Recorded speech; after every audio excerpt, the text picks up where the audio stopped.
हमारा आम आदमी पार्टी से जो भी मतभेद हैं वो दिल्ली सरकार के मुतालिक ज़्यादा है। भारत सरकार में उनका कोई बहुत ज़्यादा रोल भी नहीं है। ठीक है, वो एक क्षेत्रीय दल है। ये आम आदमी पार्टी किस स्टेट में क्या करती है क्या नहीं करती है वो जाने, क्योंकि और किसी राज्य में इनका कोई वजूद तो है नहीं। और पहले ये एक तरीके से भारतीय जनता पार्टी के हुक्मों पर और आदेश पर ज़्यादा काम किया करते थे। अब हम लोगों को तो खबर ये है कि उन्हें सद्बुद्धि आ गई है, इस कारण से वो इंडिया अलायंस में भी आए हैं। पंजाब की स्थिति दूसरी है। पंजाब की स्थिति केरल जैसी है। चाहे वहां लेफ्ट अलायंस जीते या कांग्रेस अलायंस जीते, दोनों इंडिया अलायंस का हिस्सा है। दिल्ली के तमाम कई लीडर्स ने अलग अलग मत इस बात पे रखे हैं।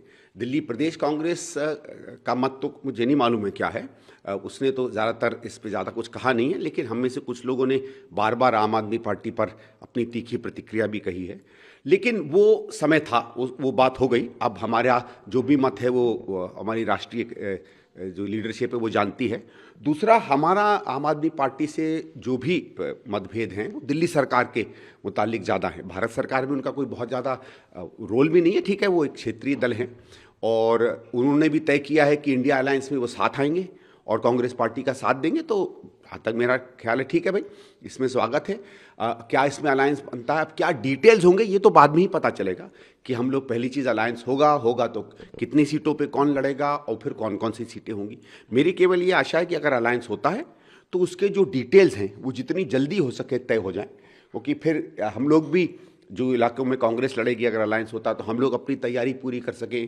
क्षेत्रीय दल पर हम लोगों को हमारे जो भी नेतृत्व होगा वो आम आदमी पार्टी से मिले, वो हमारे लोगों से मिले, तो एक अच्छी सेना बनकर हम ये युद्ध लड़ सकें दिल्ली में।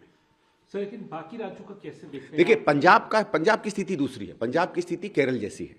चाहे वहाँ लेफ्ट अलायंस जीते या कांग्रेस अलायंस जीते, दोनों इंडिया अलायंस का हिस्सा है। वहाँ भारतीय जनता पार्टी या उसके घटक दलों का कोई वजूद नहीं है। उसी तरीके से पंजाब में भी भारतीय जनता पार्टी का कोई वजूद नहीं है। सुन रहे हैं कि शायद अकालियों से वो कुछ गठबंधन कर रहे हैं। अब अकालियों का भी जो उनकी हालत है, मुझे नहीं लगता वो एक आध सीट भी जीतने की हालत में है। तो 13 सीटें अगर जीती जाएंगी तो या आम आदमी जीतेगा या कांग्रेस जीतेगा। कौन क्या जीतेगा मैं भी उसमें नहीं पढ़ रहा हूँ। तो एक तरीके से सारी सीटें इंडिया अलायंस की झोली में ही आएंगी। और जब दोनों पार्टियां प्रबल रूप से नंबर 1 और नंबर 2 की पार्टियां किसी राज्य में हैं, तो वहां फिर गठबंधन करके किसी और को ऑपरेशन की जगह दे देनी, ये भी कोई राजनीतिक बूझ का हिस्सा नहीं है। जैसे और ऐसे 2-3 और राज्य होंगे शायद जहां ऐसा होगा, मुझे तो नहीं मालूम है, लेकिन पंजाब का इस हिसाब से एक अलग स्वरूप है। बाकी आम आदमी पार्टी किस स्टेट में क्या करती है क्या नहीं करती है वो जाने, क्योंकि और किसी राज्य में इनका कोई वजूद तो है नहीं। कहीं 2% ले लिया, कहीं 3% ले लिया। और पहले ये एक तरीके से भारतीय जनता पार्टी के हुक्मों पर और आदेश पर ज़्यादा काम किया करते थे। अब हम लोगों को तो खबर ये है कि उन्हें सद्बुद्धि आ गई है, इस कारण से वो इंडिया अलायंस में भी आए हैं।